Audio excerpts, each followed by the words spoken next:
스포츠 종목 중에서 우리나라가 제일 최고인 종목이 있는데 양궁입니다. 한국 양궁 대표팀은 그 30여 년간 올림픽을 비롯해서 세계 대회에서 1위를 독점을 했습니다. 한국 양궁 대표팀이 이렇게 잘할 수 있는 이유는 크게 두 가지로 생각됩니다. 하나는 그 대표팀을 뽑을 때 공정성입니다. 한국 대표팀 안에서 10번 이상 시합을 해서 그 기록을 합산해서 성적이 좋은 선수에 따라서 국가대표 선수를 정하는 겁니다. 이전 올림픽에서 금메달을 딴 것이나 얼마 전에 세계 대회에서 1위를 한 거 이런 거 전혀 반영하지 않고 대표팀 자체 안에서 이렇게 치르는 그 경기, 그 점수를 이제 이렇게 계산해서 실력이 좋은 순서대로 이렇게 대표를 뽑으니까 신인도 이제 국가대표팀으로 이제 뽑힐 수 있는 겁니다. 그래서 무슨 말까지 나오는가 하면 올림픽에서 금메달 따는 것보다 국가대표팀으로 뽑히는 게 더 어렵다 이런 말까지 합니다. 또 하나의 이유는 그 양궁협회 조직 안에 비리가 없을 뿐만 아니라 선수들을 이렇게 섬기는 그런 협회 문화가 이제 잘 되어 있다는 겁니다. 요즘 말이 많은 그 축구협회와 이제 비교가 되는데 한국 축구 대표팀은 세계적인 선수들을 이제 보유하고 있음에도 불구하고 성적은 좋지 않습니다. 그 이유는 축구협회 임원들이 잘못되어 있기 때문입니다. 축구협회와 양궁협회를 비교하는 이제 한 그 예를 들면 국정감사를 할 때 이제 재정감사를 하게 되는데 축구협회는 재정감사로 제출하는 그 서류가 한두 장 정도 이렇게인데 양궁협회는 책 한 권 정도의 어떤 그런 분량으로 이렇게 제출을 한다고 합니다. 이 국가나 기업이나 어떤 단체나 조직을 어떻게 세우고 어떤 사람을 임명하느냐 하는 것이 그곳의 안전성과 발전에 큰 영향을 끼칩니다. 국가가 안정적이 되고 이제 번영하려면 이 최고의 지도자가 적극적으로 나서서 잘 이끌든지 지도자가 그럴 능력이 안 되면 유능한 관리들을 뽑아서 국가의 여러 일들을 잘 감당하게 하면 됩니다. 이 후자에 해당하는 그 사람이 그 예수님의 공생의 기간과 십자가에 달려 죽으시는 시기에 로마를 다스렸던 디베료라는 로마 황제입니다. 그는 황제로 통치하는 기간에 많은 기간 동안에 이 카프리 섬이라는 곳에 거의 갇혀 있다시피 하면서 혼자 그곳에서 보냈는데 그럼에도 거대한 로마 제국이 안정적이고 또 번영을 누렸습니다. 그 이유는 그 디베료 황제가 각 지역의 총독들과 군사령관들을 좋은 사람으로 아주 훌륭한 사람으로 잘 임명을 해서 그들에게 맡겼기 때문입니다. 신명기는 그 모압 평야에서 이 가나안 정복을 2달 앞두고 모세가 이제 이스라엘 백성들에게 설교한 거죠. 신명기를 크게 세 부분으로 나눌 수 있는데 이 첫 부분은 모압 평야까지 오기까지 과거 역사를 이렇게 다루고 이 두 번째 부분은 현재 하나님의 백성 하나님의 율법을 해석하고 적용하며 가르치는 이제 내용이고 이 세 번째 부분은 이스라엘 백성들의 미래가 어떻게 될 것인가 하는 것을 이제 말씀하는 내용입니다. 오늘 말씀은 이스라엘 백성이 모압 평야에까지 오기까지 과거 역사를 이제 이렇게 다루는데 그 중에서도 이스라엘 백성들이 출애굽해서 시내산에서 1년을 이제 보내게 되는데 그때 일어난 일들 중에서 많은 일이 있었지만 딱 두 가지만을 이제 말합니다. 하나는 지난번에 살펴봤는데 이스라엘이 차지할 영토가 어디까지 되는가 그거와 다른 하나는 이 시간에 살펴볼 내용인데 이 사람을 세우고 조직을 만드는 그런 겁니다. 그러니까 시내산에서 1년 그 이스라엘 백성들이 머물면서 많은 일이 있었어요. 모세가 이제 산에 올라가서 늦게 내려오니까 금송아지를 만들고 막 섬기고 그래서 막 모세가 막 화를 내고 그리고 그 율법의 말씀에 따라서 짐승의 피를 뿌리면서 언약하고 그런 중요한 일이 있었는데 그런 얘기는 안 하고 딱 두 가지 그 이스라엘 영토가 얼마나 될 것인가 그거 하고 또 사람을 세우고 이렇게 조직하는 그거 딱 두 가지만 이야기를 하는 거예요.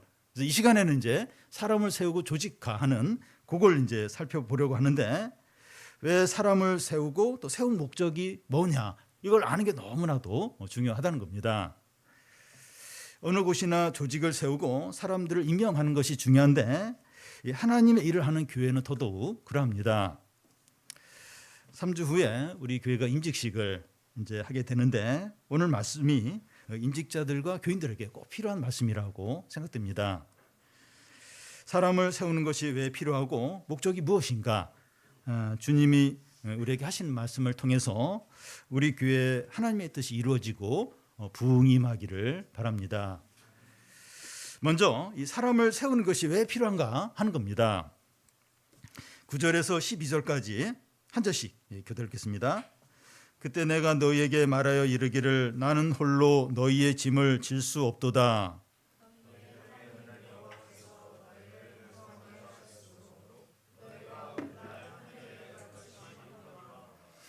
너희 조상의 하나님 여호와께서 너희를 현재보다 1000배나 많게 하시며 너희에게 허락하신 것과 같이 너희에게 복 주시기를 원하노라.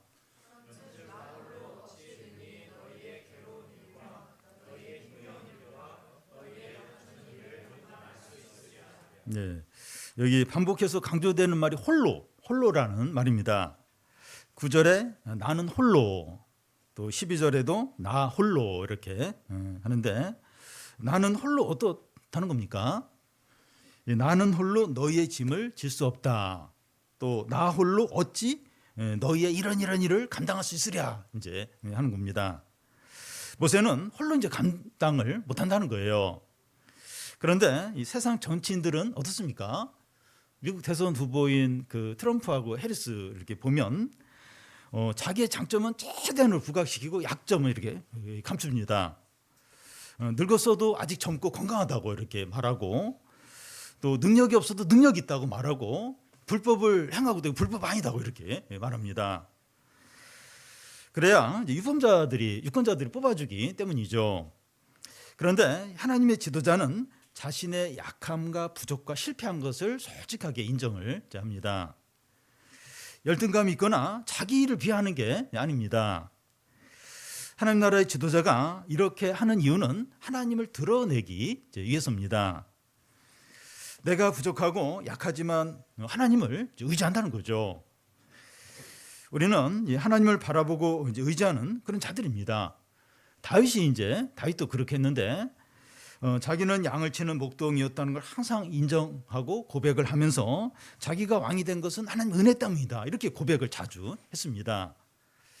바울도 자기는 죄수 중에 이 괴수이고 만삭되지 못한 가운데 이제 태어난 자와 이제 같다고 그렇게 하면서 자기가 자기 된 것은 하나님의 은혜다 이렇게 고백을 이제 했습니다. 더 나아가서 바울은 자신의 약점을 이제 자랑한다고 하는데 자기가 약할 때 그리스도의 능력이 온전해지기 때문이라는 거예요. 그래서 약할 때 강하다, 약할 때 강하면 된다 이렇게 합니다. 우리는 우리 자신을 잘 포장하거나 잘하는 것처럼 그렇게 말할 필요가 없습니다. 그러니까 세상 사람은 다 그래요. 다 그래요. 실제로 또 면접 볼 때 저는요 뭐 이거 못해요 이런 얘기를 할 필요가 없어요. 근데 우리가 스스로 이렇게 잘 포장하려고 하고 막 잘하는 것처럼 그렇게 말할 필요는 없습니다. 우리가 약하고 부족할 때 하나님의 강함이 잘 드러나기 때문입니다. 모세는 자기가 홀로 너희의 짐을 질 수 없다고 하는데 그 이유가 하나님께서 너희를 번성하게 하셔서 하늘의 별처럼 많게 하셨기 때문이라는 거예요. 야곱의 가족 70명이 애굽에 내려갔는데 400년 만에 200만 명으로 크게 증가합니다. 그런데 모세가 지금 모압 평지에서 이 말을 하는 것은 불평하는 게 아닙니다. 너희가 너무 많아가지고 내가 지금 짐을 질 수 없어 너무 힘들다 막 원망하는 그런 투로 지금 이야기하는 게 아닙니다. 그런데 지금 이제 모압 평야 말고 이렇게 모세가 그 백성들과 광야를 돌 때는 크게 불평을 한 적이 있었습니다. 민수기 11장 14절 15절을 보면 책임이 심히 중하여 나 혼자는 이 모든 백성을 질 수 없나이다. 즉시 나를 죽여 나로 나의 공고함을 보지 않게 하옵소서. 이 광야를 돌 때 실제로 나를 죽여달라고 내가 지금 이게 너무 힘들다고 막 하나님께 그런 기도를 모세가 실제로 했었습니다. 근데 이 모압 평지에서 지금 이제 그런 건 아닙니다. 광야 생활을 할 때 모세가 크게 낙심하여 이런 말을 했지만 지금 모압 평야에서는 그런 어떤 불평이 아니라는 거예요. 그걸 어떻게 알 수 있는가 하면 그 11절에 그 바로 나오는데 너희 조상의 하나님 여호와께서 너희를 현재보다 1000배나 많게 하시며 너희에게 허락하신 것과 같이 너희에게 복 주시기를 원한다. 여기 중요한 말이 너희에게 허락하신 것 같이 하는데 이 말이 뭔가 하면 하나님이 너희들에게 약속하신 것 같이 이제 하는 겁니다. 하나님이 믿음의 조상들에게 이제 무엇을 약속했는가 하면 너희 자손이 하늘의 별처럼 많아지겠다 이렇게 약속을 하셨습니다. 근데 지금 200만 명. 근데 200만 명이 많긴 많지만 하늘의 별처럼 많은 건 아닙니다. 그래서 이 1000배나 더 많게 되기를 원한다고 하는데 그 200만 명에 1000배면 몇 명입니까? 200만에서 동그라미가 3개가 더 붙여지는데 20억, 20억이 됩니다. 그러니까 너희가 20억 정도 되기를 원하는데 꼭 이제 숫자로 20억이라기보다도 엄청나게 많아지기를 이제 원한다는 겁니다. 모세는 이제 백성들이 너무 많기 때문에 이제 자기 짐이 너무 이제 무겁다고 불평하는 게 아니에요. 예. 더 나아가서 이 백성들의 숫자가 많아지는 것이 복이고 앞으로 백성들의 숫자가 더 크게 늘어나는 복이 있으면 좋겠다 이렇게 말하고 있는 겁니다. 오늘 우리에게 특히 우리나라 상황 같은 경우는 인구가 늘어나는 거, 출생률이 높아지는 거 이걸 얼마나 원하는지 몰라요. 아무래도 안 돼요. 뭐 수조원을 이렇게 쏟아 부어도 이 출생률이 이제 안 늘어납니다. 그러니까 인구가 이렇게 늘어나는 거, 우리 주위에서 임신 소식이 들리는 거, 또 교인들이 늘어나는 거, 이게 믿는 사람들이 늘어나는 거, 복이죠. 복입니다. 모세는 백성들이 크게 증가해서 자기 짐이 무거워졌는데 그것을 개인적인 입장에서 보고 불평하고 있지 않습니다. 하나님 나라 입장에서 보면서 바라보는 거예요. 바라보면서 감사하고 하나님이 좀 복을 내려주셨다 이러면서 찬양을 하고 있습니다. 자기 입장에서는 힘들고 손해보는 것이지만 하나님 나라 입장에서 보면 믿음의 조상들에게 하신 언약대로 백성들이 크게 늘어난 거니까 기쁜 일이죠. 복되다는 겁니다.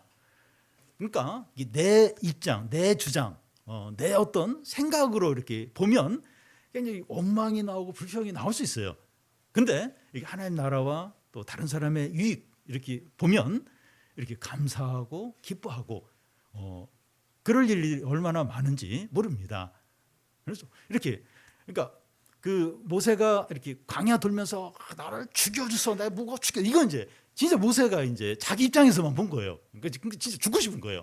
근데 이렇게 하나님 나라 입장에서 또 하나님의 언약을 이렇게 생각하면서 보니까 이렇게 많이 늘어난 거 그래서 내가 너무 짐이 무겁고 너무 힘들지만 그래서 감사한 거예요. 감사하고 기쁘고 하나님 복 주셨다 이렇게 하면서 찬양을 하는 겁니다.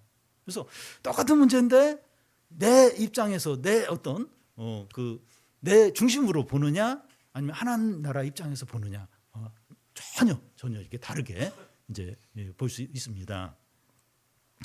모세는 이 백성들이 크게 증가한 것에 이제 감사하기 때문에 계속 자기가 짐을 짊어지겠다 이런 말은 아닙니다. 자기 혼자서는 감당이 할 수 없고 이 같이 일을 할 사람이 필요하고 조직화가 필요하다. 지금 이 말을 이제 합니다. 모세가 이런 결심을 하게 된 직접적인 이유는 출애굽기 18장에 보면 모세 장인 이드로가 이제 방문을 하면서 이제 조언을 이제 했기 때문입니다. 모세 장인 이드로가 이렇게 보니까 이 백성들이 모세에게 재판을 받기 위해서 길게 이제 줄을 이제 서 있는데 모세는 하루 종일 이 백성들의 문제를 이렇게 상담해주고 또 판단을 이제 해주는 겁니다. 모세가 혼자서 그 일을 감당하다 보니까 모세도 너무 지치는 거예요. 그리고 그 많은 백성들이 모세의 이 그 상담과 재판을 받기 위해서 이 길을 이제 줄을 한 줄로 쭉 서 있는데 너무 이제 백성들도 그걸 기다리면서 지치는 겁니다. 그래서 이드로가 모세에게 충고하기를 이 진실하고 능력이 있는 사람들을 1000부장, 그 100부장, 50부장, 10부장을 세워서 그들에게 이제 이런 부분들을 이렇게 판단하도록 재판하도록 맡기고 그들이 이 판단하기 어려운 그런 일들은 모세 너가 이렇게 그 일을 감당하면 좋겠다 이렇게 조언을 합니다. 그래서 모세가 이제 그 조언대로 그대로 이제 하는 겁니다. 그동안 모세가 이 백성들을 위해서 했던 일이 어떤 일이죠? 12절을 보면 너희의 괴로운 일과 힘겨운 일과 다투는 일을 이제 감당을 해온 겁니다. 모세가 평상시에 하는 일이 뭔가 하면 백성들의 괴로운 일을 듣고 이렇게 상담을 해주는 거예요. 그래서 격려를 이렇게 해주고, 또 힘겨운 일들, 그 무거운 짐은 이렇게 대신 막 짊어지기도 하고, 또 다투는 사람들의 일은 화해도 시키고, 또 잘못한 사람은 벌을 주기도 하고 이제 하는 겁니다. 우리 교인들 중에서 이제 상담하시는 분들이 있는데, 이 상담을 하러 오는 분들은 상처가 있어요. 어떤 분노의 감정들을 이제 가지고 있기 때문에 상담의 이야기를 듣다 보면 감정이입이 되는 거예요. 그래서 상담하는 분이 이제 같이 이제 괴롭고 이제 마음이 많이 이제 힘들기도 합니다. 그래서 상담하는 분들은 슈퍼바이저라고 해가지고 또 이제 본인이 또 이제 이렇게 어려운 부분들을 또 상담받고 또 이렇게 힐링받고 이런 게 좀 필요해요. 왜냐하면 이게 상담을 하면서 감정이입이 되면서 막 이게 굉장히 마음이 어떤 그런 힘든 그런 부분들이 이제 생길 수 있기 때문이죠. 모세는 혼자서 많은 백성들의 어려움을 이제 감당할 수 없기 때문에 이 같이 할 사람이 필요하다는 거예요.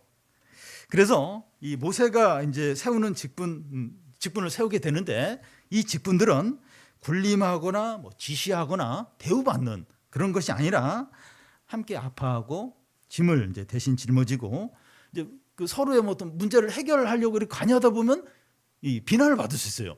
비난을 받을 수 있는 그런 자리인 거죠. 철저하게 섬기는 자리입니다. 철저하게 섬기는 자리죠. 교회나 캠프에서 직분이 이런 겁니다. 교회 안에 직분 있고, 또 캠프 우리 청년들 캠프할 때 다 어떤 역할 직분이 있는데, 다 이런 섬기는 이제 그런 이제 그 자리인 거죠. 정부나 이 직장의 지휘도 봉사하는 자리죠. 군림하고 막 지휘하고 막 지시하고, 자꾸 그러니까 이제 막 문제가 생기는데 다 섬기는 봉사하는 이제 자리입니다. 다음은 그 어떤 사람을 세우고 어떻게 이제 조직화하느냐 하는 겁니다. 13절, 14절을 보면 한 절씩 교대로 읽겠습니다. 너희의 각 지파에서 지혜와 지식이 있는 인정받는 자들을 택하라. 내가 그들을 세워 너희 수령으로 삼으리라 한즉.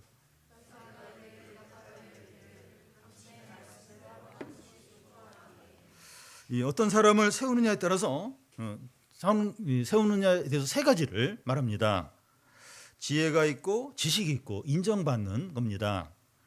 여기 지혜라고 하는 것은 하나님의 지혜의 말씀을 말하고, 이 지식이라고 하는 것은 상식과 다른 사람을 공감할 수 있는 능력을 말하고, 인정받는 자라고 하는 것은 그 인생의 경험이 많은 것을 이제 가리킵니다.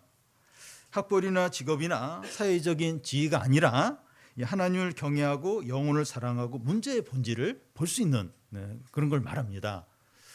예수님이 그 베드로에게 예수님이 그 부활하시기 그 승천하시기 전에 이제 베드로에게 이 교회와 또 많은 영혼들을 맡기면서 딱 한 가지 얘기해.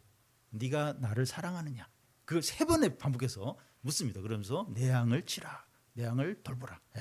그래서 이렇게 영혼을 섬기고 또 이런 이런 사람들이 꼭 필요한 게 다른 어떤 외적인 것보다도 영혼을 사랑하고 하나님을 사랑하고, 이게 이제 제일 첫 번째라고 할 수 있습니다.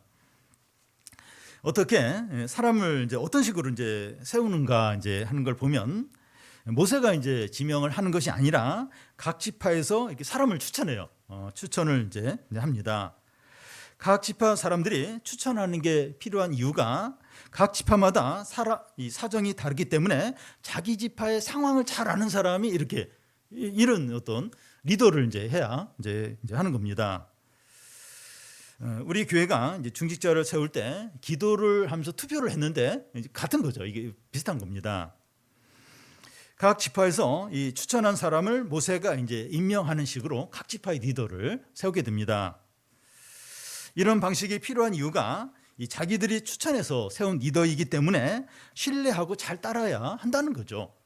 그러니까 모세가 이렇게 지명을 하는 게 아니라 각 지파의 사람들이 이 사람이 우리의 리더가 되면 좋겠다. 이 사람은 지혜와 지식과 또 경험이 많은 사람이다. 해서 이렇게 세우는 거예요. 그래서 그 사람이 딱 이제 지명이 되면 자기들이 추천했기 때문에 이렇게 잘 신뢰하고 잘 따라야 이제 하는 거죠.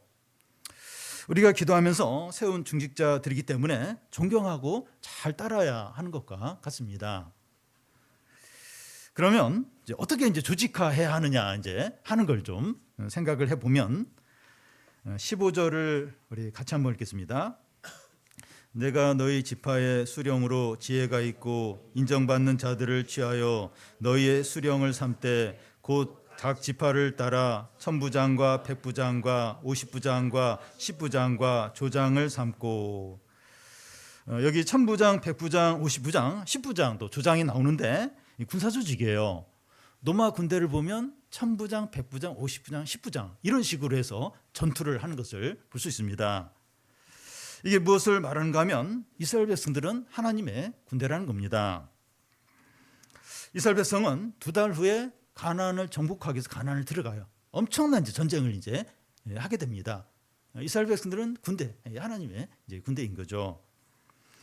이 청소년 캠프를 보면 대장, 부대장, 팀장들로 이렇게 조직이 되어 있는데 군대 조직 같아요. 대장, 부대장, 뭐 군대인가? 맞습니다. 군대입니다. 크리스찬 캠프는 즐거운 활동을 하지만 영적인 싸움이 있습니다. 캠프를 하면 크게 두 가지를 경험하게 되는데, 큰 은혜와 기쁨을 누려요. 이게 한편에서는 큰 은혜와 기쁨을 누리는데 다른 한편에서는 긴장과 치열한 싸움이 있습니다. 그리스도인들은 그 예수 그리스도의 군사들이죠.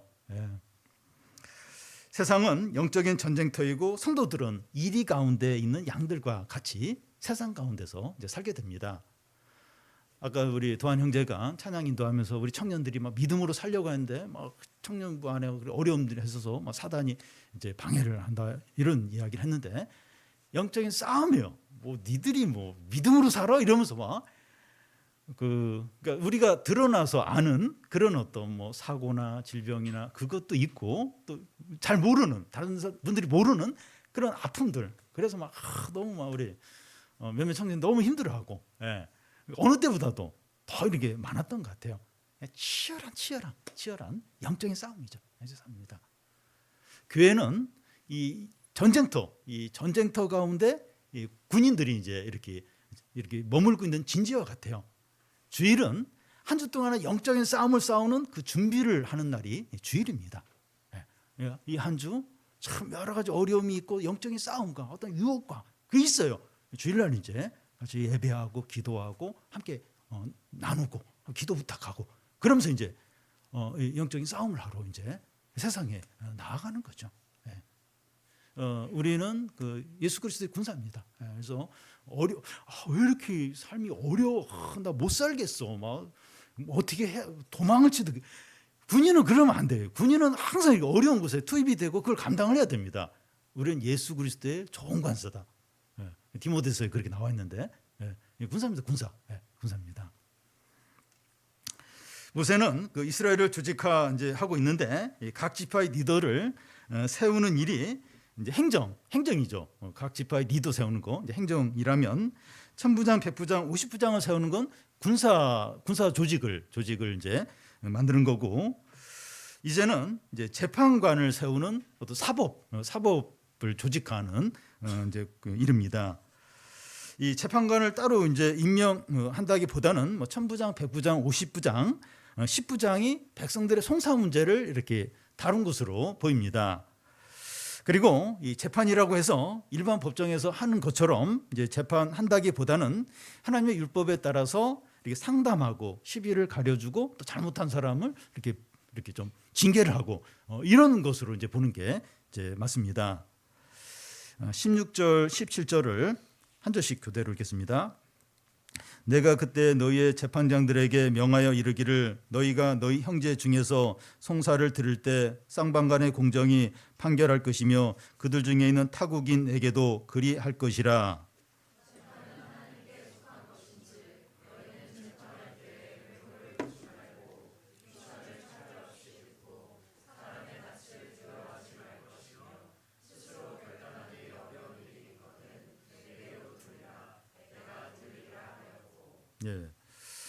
믿는 자들 안에서의 재판이 어떤 것인지 정의를 이제 내리고 있습니다. 17절 앞에 보면 재판은 하나님께 속한 것이다.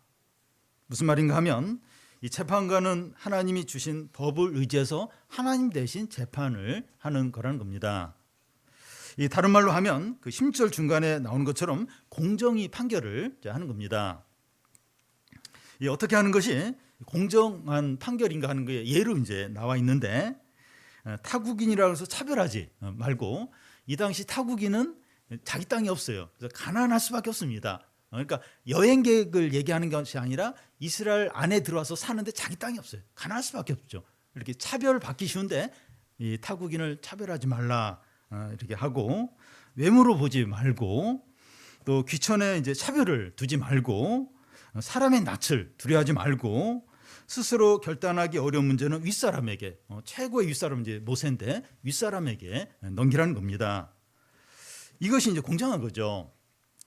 그런데 그 외적인 조건에 따라서, 또 자기와 친한 사람에 따라서, 또 힘 있는 사람에 따라서 이렇게 판단을 잘못 이렇게 할 수가 있습니다. 이 세상에서는 말할 것도 없이 교회 안에서도 이제 그럴 수 있어요. 힘 있는 사람이 죄를 지어도 옳다 이렇게 말하고, 약한 사람이 작은 잘못했는데 크게 잘못한 것처럼 그렇게 이제 볼 수 있습니다. 사람을 두려워하고 인간적인 생각이 앞서면 이렇게 공정하지 못하게 이제 되는 거죠. 이 아모스서에서는 이스라엘 백성이 공정하지 못하기 때문에 망한다 이렇게 말합니다. 아모스서 5장 7절과 11절을 보면, 정의를 쓴수구로 바꾸며 공의를 땅에 던지는 자들아, 너희가 힘없는 자를 밟고 그에게서 미래 부당한 세를 거두었은즉, 너희가 다듬은 돌 집을 건축하였으나 거기에 거주하지 못하고 아름다운 포도원을 가꾸었으나 그 포도주를 마시지 못한다고 합니다. 힘없고 가난하고 고난 가운데 있는 사람을 소홀히 하기 쉬운데 이것이 공정하지 못한 겁니다. 우리의 믿음과 경고는 공정한 것으로 나타나야 합니다. 공정하지 못한 국가나 기업이나 가정이나 교회나 개인은 하나님이 심판하셔서 결국 망한다는 거예요. 마지막으로 모세는 재판 이야기를 하면서 이 백성들 사이에 이 다투거나 소송하지 않는 길이 뭔가 하는 것을 알려줍니다. 18절을 같이 한번 읽겠습니다. 내가 너희의 행할 모든 일을 그때 너희에게 다 명령하였느니라. 무슨 말인가 하면, 시내산에서 모세가 백성들에게 십계명을 포함해서 모든 율법의 말씀을 다 가르쳐 줬다는 거예요. 너희가 말씀들을 믿고 순종해서 살면 다투거나 소송하거나 심판받을 일이 없고 은혜와 축복과 구원을 누리게 된다는 겁니다. 내가 이미 모든 백성에게 이 율법의 하나님의 말씀을 다 알려줬다는 거예요. 그 말씀만 듣고 순종하면 뭐 소송하고 다투고 그럴 일은 없고 은혜와 축복과 구원을 누린다는 거죠. 고대에 그 모든 백성들에게 이런 지식을 다 가르쳐 준 나라가 없어요. 이스라엘이 유일합니다. 그리고 종교 중에서 그 일반 백성들에게 지식을 다 가르쳐 주는 그런 종교가 없습니다. 그 이슬람교가 참 제일 열심히 하는 것 같은데, 3번 기도해요. 3번 메카를 향해서 기도하는데 코란을 이렇게 모여서 알려주거나 또 매일 코란을 읽도록 그렇게 하지 않습니다. 불교도 그래요. 불교도 그렇고 카톨릭도 비슷합니다. 기독교만이 예배를 통해서 성경 말씀을 정기적으로 이렇게 듣게 하고 개인적으로 또 성경 읽도록 그렇게 이제 합니다. 하나님의 말씀을 지속적으로 듣고 읽고 배우는 것이 얼마나 특별하고 큰 복인지 모릅니다. 그 말씀대로 행하면 모든 복을 받아요. 풍성하게 됩니다. 진짜 안전한 삶을 살게 됩니다. 한 교우가 우리 교회 한 교우가 이제 하신 말씀인데, 우리 교회 4번의 예배 가운데서 이 5가지의 이 말씀, 5가지 책의 말씀이 전해지고 있다는 거예요. 이 5가지의 말씀을 잘 듣고 배우면 큰 유익이 이제 있는 거죠. 개인적으로 매일 성경을 하고 성경 읽기를 이제 하는데, 우리가 하나님의 말씀을 지속적으로 풍성하게 듣는 게 엄청난 축복입니다. 엄청난. 우리가 이제 잘 그렇게 못해서 그렇지, 그렇게만 한다면 이렇게 말씀을 지속적으로 계속 이렇게 잘 듣고 배우고 또 그 말씀대로 살려고 하고, 이게 엄청난 복입니다. 엄청난 복입니다. 그러니까 여러 어떤 위험들, 유혹들을 다 이렇게 벗어날 수 있고 많은 문제들이 해결이 돼요. 많은. 진짜 그렇습니다. 제일 안전해요. 제일 안전. 물론 이제 그렇게 해도 고난이 있는데 그건 다 이 하나님의 손바닥 안에서 어떤 영적 유익을 위해서 하는 고난이지. 뭐 이렇게 망하게 하거나 뭘 진짜 이렇게 뭐 생고생하게 그런 게 절대 아닙니다. 우리가 듣고 있는 말씀을 통해서 이제 하나님을 경외하고 또 순종해서 산다면 제일 안전해요. 그리고 형통하고 너무나 큰 은혜와 축복을 누리게 됩니다. 우리가 고민하고 갈등하고 두려워하고 힘들어하는 문제들이 해결이 돼요. 그러니까 이렇게 그 말씀을 이렇게 중요시 여기고 그걸 듣고 읽고 이렇게 하다 보면 고민하고 막 이렇게 막 뛰어다니고 이럴 시간이 좀 부족해요. 이제 그렇게 막 말씀 듣고 막 그 말씀 가지고 기도하고 이렇게 시간을 보내는데 이러다가 이제 그 어려움이 해결이 되고 또 이렇게 문제가 풀리고 길이 열리고 그런 경우가 얼마나 많은지 모릅니다. 뭐 저의 예이긴 한데 제가 이제 뭐 말씀 설교 준비하고 또 성경 공부 만들고 그러느라고 시간이 이렇게 좀 없습니다. 시간이 없고 그래서 집에 어떤 어려움이 있을 때 그걸 잘 못 도와줘요. 제가 해야 될 역할을 못 할 때가 많아요. 그래서 막 이제 못 하고 이제 이렇게 시간이 지났는데 그냥 그 일이 좀 이렇게 그냥 저절로 해결이 되고 이렇게 좀 문제가 풀리고 이제 그런 경우가 많이 있습니다. 물론 제가 이렇게 약간 가정의 무책임한 뭐 잘하는 건 아니지만 그러니까 일부러 그런 건 아닌데 시간이 없어서 그걸 못했는데 하나님이 이제 해결해 주시고 이렇게 길을 열어 주시고 그런 경우가 얼마나 많은지 모릅니다. 그러니까 모세가 그 얘기를 한 거예요. 시내 산에서 내가 모든 말씀 십계명과 그 말씀을 다 너에게 알려줬다는 거예요. 꼭 정확히 얘기하면 출애굽기 20장부터 24장까지 특히 그 부분이 참 시내산에서 모세가 이제 하나님 말씀 백성들에게 알려준 말씀인데 그걸 듣고 행하라는 거예요. 행하라. 그러면 형통하다는 거예요. 형통. 그리고 막 소송 붙고 뭐 서로 싸우고 그럴 일이 없다는 겁니다. 이 호세에서 보면 그 이스라엘 백성들이 하나님을 알지 못해서 망했다 그렇게 말합니다. 그래서 우리가 여호와를 알자, 힘써 여호와를 알자 이렇게 외칩니다. 우리의 인생의 문제의 답과 어려움을 감당할 수 있는 능력과 고통을 이길 수 있는 기쁨이 하나님의 말씀 안에 있음을 믿고 그 말씀을 의지해서 사시기를 바랍니다. 마지막으로 직분에 관계돼서 좀 한 가지 더 말씀드리면 이 모세가 각 지파에게 이제 리더를 세웠는데 오늘 말씀 그 다음에 보면 이 리더들이 이 세운 목적과 정반대로 이제 하게 됩니다. 하나님은 세우신 리더들과 함께 바로 이제 가나안에 들어가서 가나안을 정복하려고 그렇게 했습니다. 그런데 오늘 말씀 그 다음에 보면 가데스 바네아에서 각 지파의 리더들 12명을 정탐꾼으로 가나안에 이제 보내게 됩니다. 그런데 12명 중에서 10명이 말하기를 가나안에는 거인 족속이 있고 그들의 성은 난공불락이고 우리가 그곳에 들어가면 우리 자녀들이 다 사로잡혀서 노예로 팔려갈 거다. 절대 들어가면 안 된다. 이렇게 막 그 12명 중 10명이 그렇게 이야기를 하는 겁니다. 근데 그 시내산에서 하나님 뭐라고 이야기했습니까? 너희들이 가나안에 들어갈 땅은 영토는 이렇고 들어가서 차지하라. 하나님이 그렇게 말씀하셨는데 그 12명의 각 지파의 그 리더 중에서 10명이 들어가면 안 된다는 거예요. 우리 막 절대 다 우리 자식들 다 노예로 팔려가고 우리는 막 전멸한다고 막 그렇게 이제 이야기를 한 겁니다. 그래서 어떻게 합니까? 못 들어가죠. 11일이면 가나안 땅에 들어가는데 못 들어가요. 40년 이제 돌게 됩니다. 그러니까 리더를 이제 세운 그 사람을 세운 목적은 이제 하나님의 뜻을 이루고 부흥을 이루도록 그래서 세운데 이 리더들이 이제 인간적인 생각을 한 거예요. 이 하나님의 뜻보다도 보이는 어떤 그걸 두려워하고 불신한 가운데 이제 빠졌던 겁니다. 교회 리더들과 직분자들과 이 중직자들의 역할은 하나님의 뜻을 이루고 영적 부흥과 큰 구원을 이루는데 거기에 이제 이렇게 순종하고 그것을 이루는데 이제 목적이 있는 거죠.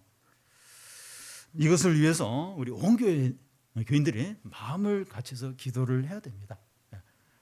물론 이제 우리가 지금 직분자들이나 교회가 함께 기도하는데 사실은 더 기도를 해야 돼요. 더. 왜냐하면 잘못하면 이렇게 할 수 있는 거예요. 잘못하면 이렇게 보이는 것과 인간적인 생각으로 하나님 뜻과 반대되는 부흥을 막는 그런 어떤 결정을 하고 그런 어떤 영향을 줄 수 있는 겁니다. 그래서 우리가 더 좀 하나님의 뜻이 뭐고 그리고 하나님이 원하시는 게 뭔가 그리고 영적 부흥이 어떻게 하면 이루어질 수 있을까? 성령이 마음껏 일하시도록 나는 어떻게 해야 되는가? 하나님의 뜻을 이렇게 막지 않으려면 어떻게 해야 되는가? 그걸 생각하고 이제 그걸 준비하는 거죠. 그리고 온 교인들이 함께 이제 이걸 위해서 이제 기도하는 겁니다.